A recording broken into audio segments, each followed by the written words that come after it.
First order of business being pledge allegiance. I pledge allegiance to the flag of the United States of America and to the republic for which it stands, one nation under God, indivisible, with liberty and justice for all. If you have a cell phone, could you be kind enough to silence them, please? Which means me.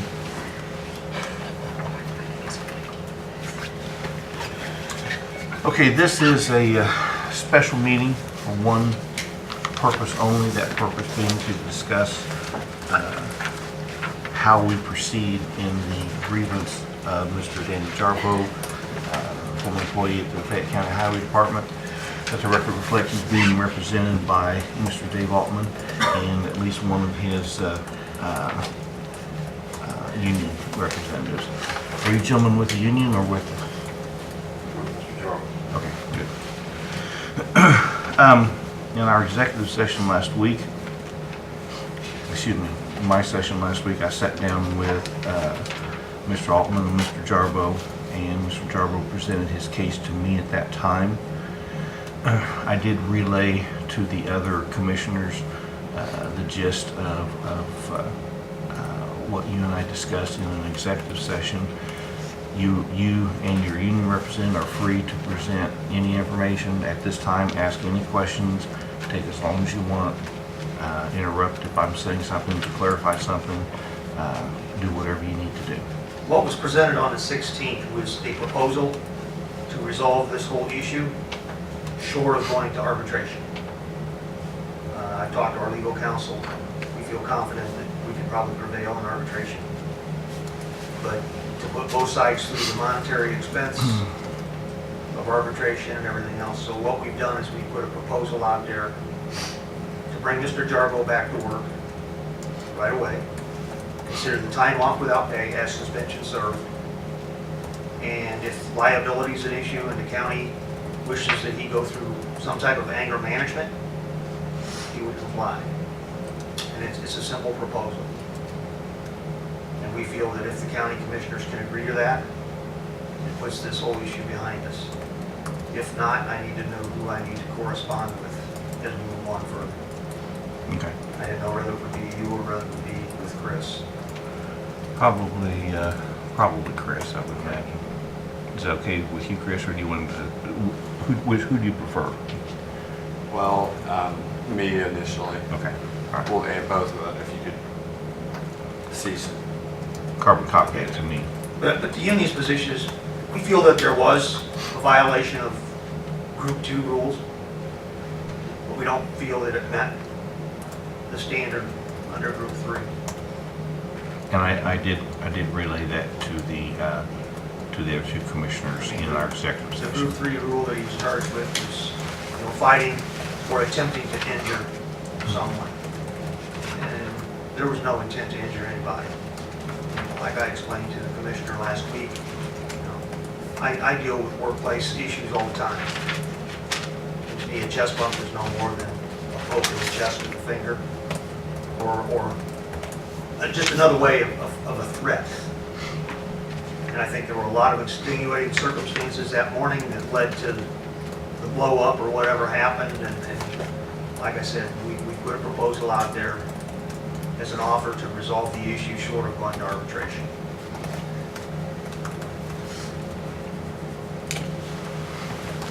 Mr. Jarbo, do you have anything you want to say? Mr. Cox?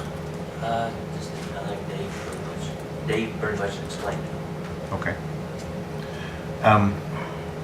One thing that you and I did discuss, and I want to make it public, okay? You had a concern that this might affect relations between the commissioners and the highway department employees / union. At that time, I assured you that was not the case and will not be the case. And I'll go on record for that. This is a standalone issue. Your union has been exemplary. They have just, they're almost as if, unless you call them you need them to do something, it's almost as if they aren't there. They take care of business, and they're very quiet and So I think I can speak for the other two. There are no problems there. They are a good workforce, and I mean, Excellent. it's a good union Excellent membership. And we've just had this situation come up, and I think a lot of it, it's probably built up with the condemnation of the building. You know, they can't park their trucks inside out of the weather. And they're just issues that came to a head that day. And I guess, you know, that's our position. We understand it probably should never have happened. And I think Mr. Jarbo has said that it probably wouldn't have happened. He would have never treated Richard like that. He probably wouldn't have said what he said had he known Richard was even around, because he does know that Richard's the superintendent. But I think when he came in and made the statement about his coworkers being lazy and not starting the trucks to warm them up, I don't think he was aware Richard was around at that time. Okay. Questions, comments, clarifications?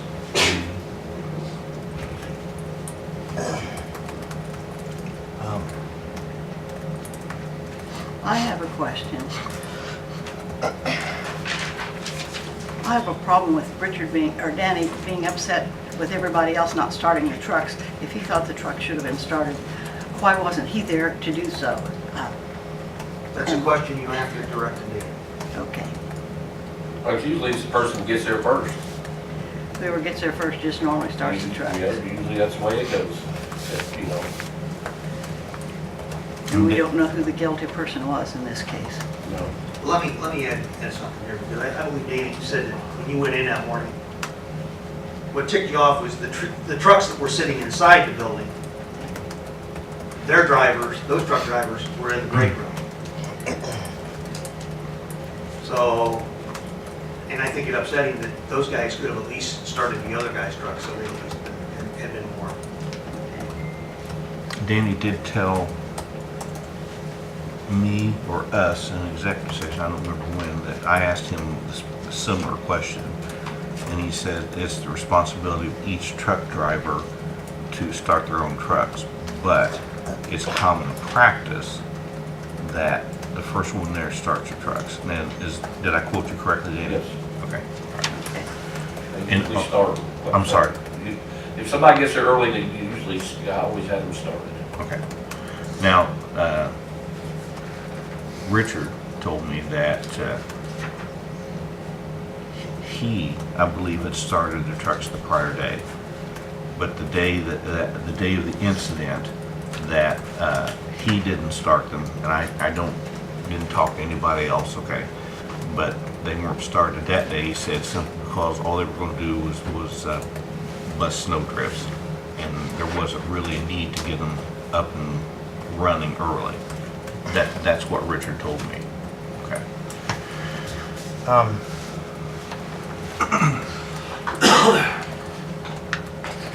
How do you suppose, if we reverse the decision, that it would set the tone for the county highway garage or any other entity in the county that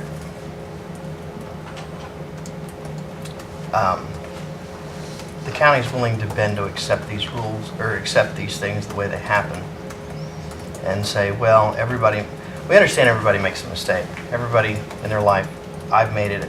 Nobody's infallible to not making mistakes. But do you think it sends a message that, well, we'll tolerate it on a certain technicality, or vice versa? Or do you think it sends a message that we're willing to work with people, I guess, is my If Danny question. was a 10-month employee instead of a 10-year employee, Mhm. and he had a work record the opposite end of the spectrum of what he has, Mhm. we wouldn't be sitting here. Right. I deal with 23 different employers in the state of Indiana. All of them at one time or another have fired one of my members. Mhm. I've not been able to get them all rehired, but I've gotten them back to work under the same circumstances we proposed here, because it was a similar issue. And I think at the time that you guys terminated Danny's employment, he really hadn't been punished. I mean, he clearly violated the rule.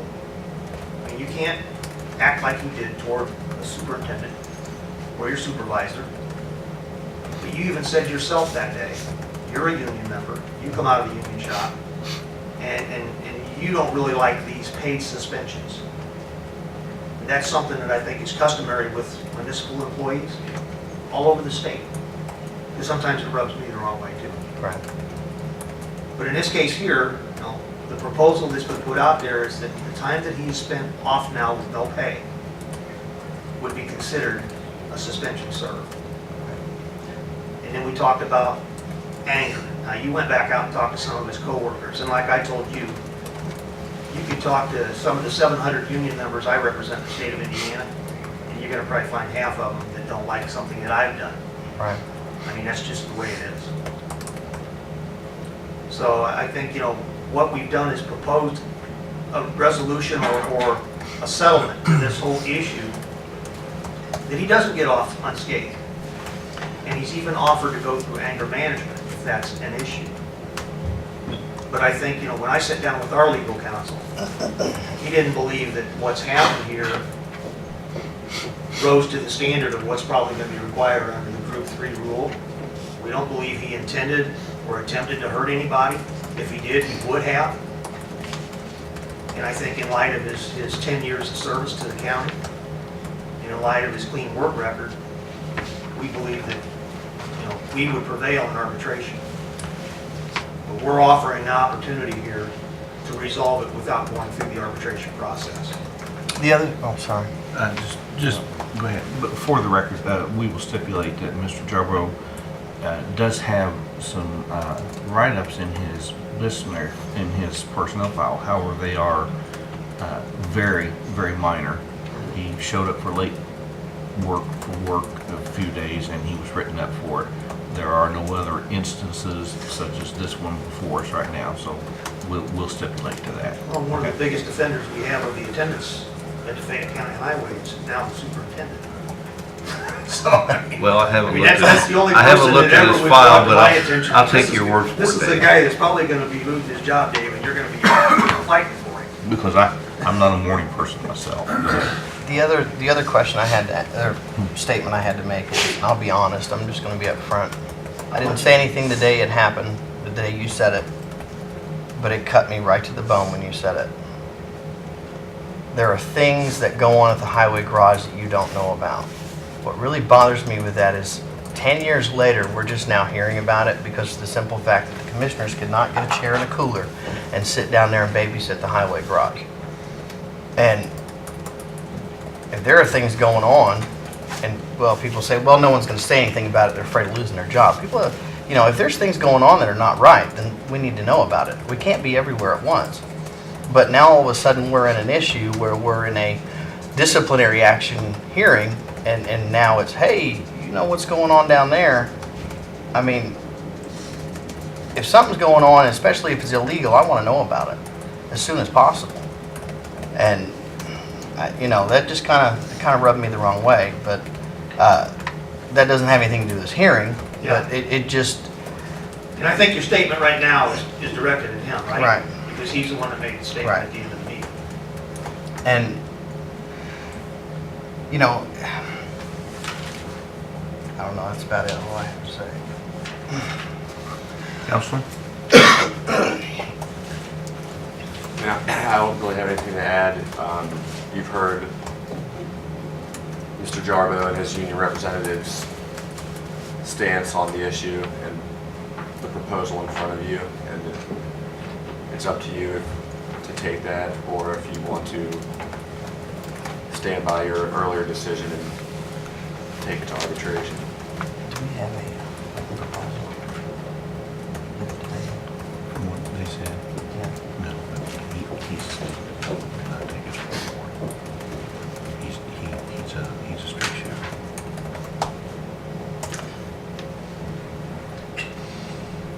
And I think the commissioners are compassionate, but I think to give this man a second chance would be the right thing to do. And I don't think it sends a signal, a bad signal to the citizens of Fayette County.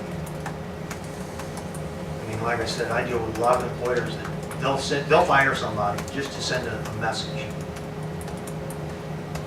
they think about it while they're not employed, and they do come back to work. Sometimes they turned out to be, the best employee they ever had. But I think if there's issues at the county highway that Danny feels you don't have a clue what's going on, then maybe you need to sit down with Danny sometime and let him tell you what he sees. But probably the things that he sees going on are things that my members have no control over. Hell, they might even be the ones that are violating whatever he's talking about, and management sees it happening and does nothing. I don't know. Well, you hear a lot of things, but, you know, you can't always see it. You're saying. Yeah. So your proposal today is that to bring Danny Jarbo back to work effective immediately Yes. with the stipulation of anger management, which would be paid for by, I believe his health insurance plan okay, will cover that. other resolutions of misbehavior in the future, things like that, we'd have to go back to the same process all over again if something else happened. Well, I think in the position that I'm in, Zane, Mhm. sometimes when something like that happens, a decision's got to be made whether or not you pursue it. I mean, he's sitting here with a clean record. Right. That's why I feel comfortable taking him to the next step, if need be. I think arbitrators give a lot of weight to tenure and work record. And I think, it may get complicated if we take it to arbitration, because I'm going to paint the picture. Because I know, I can figure what it's like out there when he showed up that morning. It's cold. I mean, it's been sub-zero for quite a while now. Now the trucks aren't parked inside. People have different work ethics.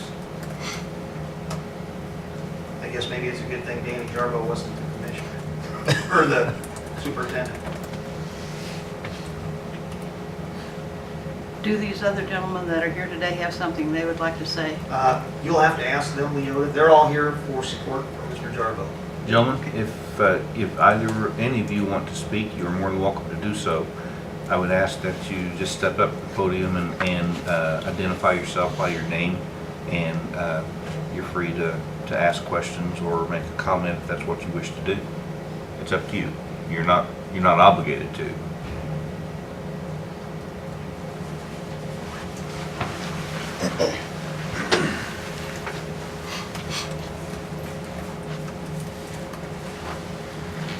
My name is Nolan Strunk. I'm a pastor with Danny Jarbo, and also an employee of Fayette County 911.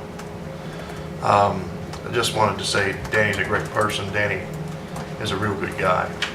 Everybody makes mistakes. But I'd hope within this whole ordeal of everything that's going on, that there'd also be the time to think that the other party has an issue with this too. There's not only, it takes two hotheads to get going, is what I'm trying to say. And I'd hope that, in the same aspect with the issue that's going here, that the same type of questioning is going with the other party, is why I'm going to. Everybody makes mistakes. And I just thank God that he gives us all a second chance. Because if it wasn't for second chances, I sure wouldn't be here. And I just hope that the commissioners would take the time to think on both sides of the party and realize that it takes two to tango. So there may have been words on Danny's side, but there had to be words on the opposite side too. And I just hope that you guys would take that into consideration. I'm sure you have, but I just wanted to voice that, to let that out there. Thank you for your time. Thank you, Pastor. Well, it's been a challenging year, I know that, down there, Yeah. May I have your name, please? Gerald Cox. Okay, thank you. My name's Chris Lovett. I'm the pastor at Cross Point. I live in Fayette County. I have run heavy equipment with most of the guys down there have pushed snow. I do know that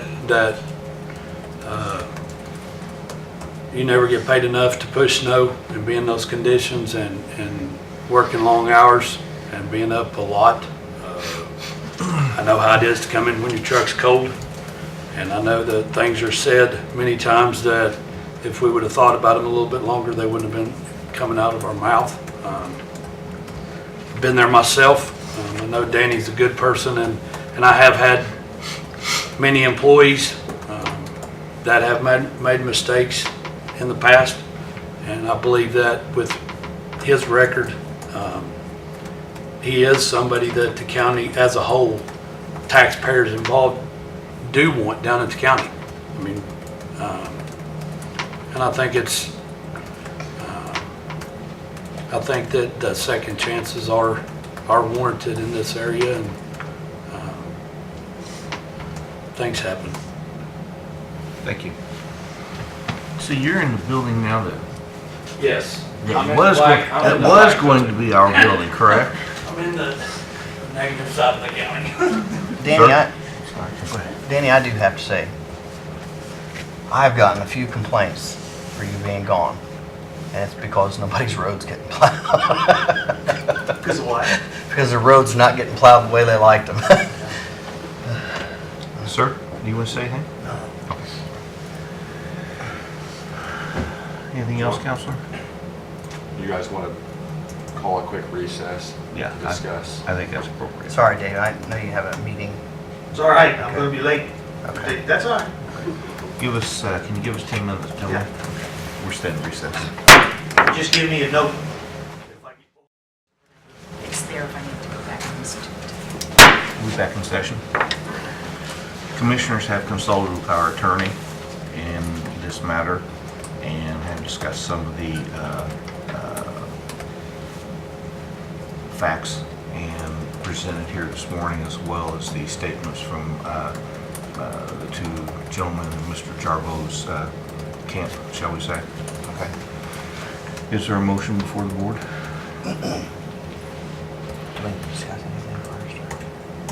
I think the motion, whatever your motion is, should stipulate whatever the things that we talk about. Okay, I will make a motion at this time to reinstate Danny Jarbo to the Fayette County Highway Department under these stipulations. There will be a 6-month probationary period. There will be, this will go in his permanent record at the highway as a Group 2 violation. Okay? What? Two group two violations. 2? 1 or 2? Two, 2, okay. so it would be, he only has one. Right. We would request that Mr. Jarbo, excuse me, take anger management. We would also request that Danny Jarbo waive his HIPAA rights so the commissioners can see his progress through that he, that it's progressing. From what I understand, we wouldn't be able to take action whether he was or he wasn't, but we still want to see how things are going and why.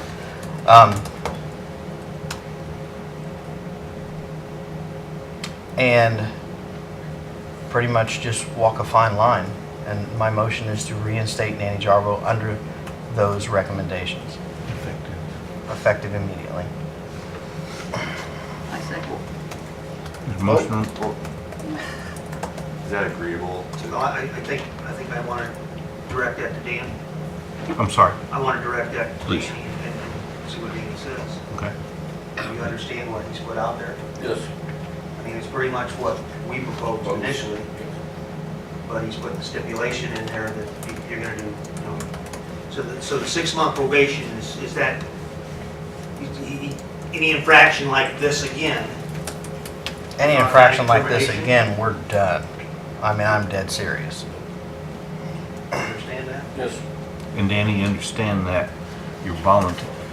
If you're talking to a counselor, or a doctor, or a psychologist, psychiatrist, whatever, okay, that's confidential information. Yes. But you're waiving that confidentiality strictly so that we can make sure that you are that progress is being made. Yes. We will not share your information with anyone else. Absolutely not. Yeah, that's fine. Are you okay with that? Yes. Are you okay with everything that's been mentioned? Yes. Okay. Do you have a question as to the motion? The motion's been made. There's been a second. All those in favor signify by saying aye. Aye. 3 ayes.